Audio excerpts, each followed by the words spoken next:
In this video, we'll talk about how to get logistic regression to work for multi-class classification problems. And in particular, I want to tell you about an algorithm called one versus all classification. What's a multi-class classification problem? Here are some examples. Let's say you want a learning algorithm to automatically put your email into different folders or to automatically tag your emails. So you might have different folders or different tags for work email, email from your friends, email from your family, and emails about your hobby.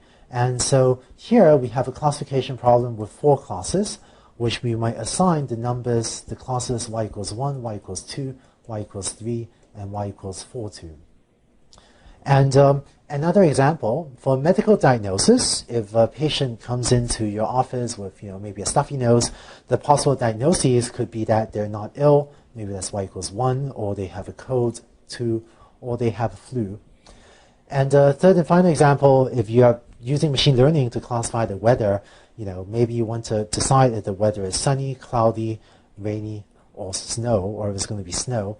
And so in all of these examples, y can take on a small number of discrete values, maybe 1 to 3, 1 to 4, and so on. And these are multi-class classification problems. And by the way, it doesn't really matter whether we index this as 0, 1, 2, 3, or as 1, 2, 3, 4. I tend to index my classes starting from 1 rather than starting from 0, but either way works, and it really doesn't matter. Whereas previously, for a binary classification problem, our data sets look like this. For a multi-class classification problem, our data sets may look like this, where here I'm using 3 different symbols to represent our 3 classes. So the question is, given a data set with 3 classes, where this is an example of one class, that's an example of a different class, and that's an example of yet a third class, how do we get a learning algorithm to work for the setting? We already know how to do binary classification. Using logistic regression, we know how to, maybe fit a straight line to separate the positive and negative classes.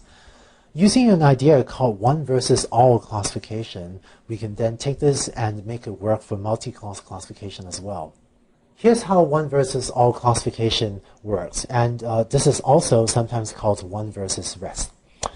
Let's say we have a training set like that shown on the left, where we have 3 classes. So if y equals 1, we denote that with a triangle. If y equals 2, the square. And if y equals 3, then the cross.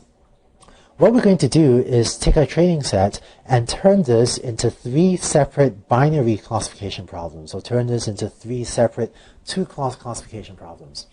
So let's start with class 1, which is a triangle.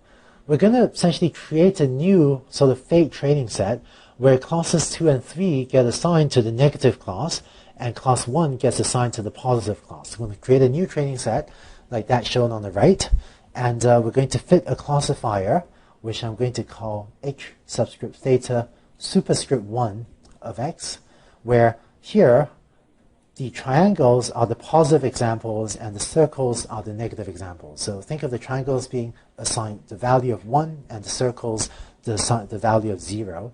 And we're just going to train a standard logistic regression classifier, and maybe that will give us a decision boundary that looks like that. Okay. The superscript 1 here stands for class 1, so we're doing this for the triangles of the first class.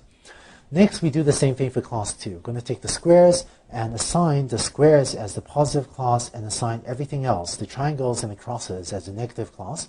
And then we fit a second logistic regression classifier. We'll call this h of x superscript 2, where the superscript 2 denotes that we're now doing this, treating the square class as the positive class, and maybe we get the classifier like that. And finally, we do the same thing for the third class and fit a third classifier, h superscript 3 of x, and maybe this will give us a decision boundary, or give us a classifier that separates the positive and negative examples like that. So to summarize, what we've done is we've fit 3 classifiers. So for I equals 1, 2, 3, we've fit a classifier h superscript I subscript theta of x that's trying to estimate what is the probability that y is equal to class I given x and parameterized by theta, right? So in the first instance, for this first one up here, this classifier was learning to recognize the triangles. So it's thinking of the triangles as a positive class. So h superscript 1 is essentially trying to estimate what is the probability that the y is equal to 1 given x and parameterized by theta. And similarly, this is treating the square class as a positive class, and so it's trying to estimate the probability that y is equal to 2 and so on. So we now have 3 classifiers, each of which was trained to recognize one of the 3 classes. Just to summarize, what we've done is we want to train a logistic regression classifier, h superscript I of x for each class I, to predict the probability that y is equal to I. Finally, to make a prediction, when we're given a new input x and we want to make a prediction, what we do is we just run all, let's say run all 3 of our classifiers on the input x, and we then pick the class I that maximizes the 3. So we just basically pick the classifier, pick whichever one of the 3 classifiers is most confident or sort of most enthusiastically says that it thinks it has the right class. So whichever value of I gives us the highest probability, we then predict y to be that value. So that's it for multi-class classification and one versus all method. And with this little method, you can now take the logistic regression classifier and make it work on multi-class classification problems as well.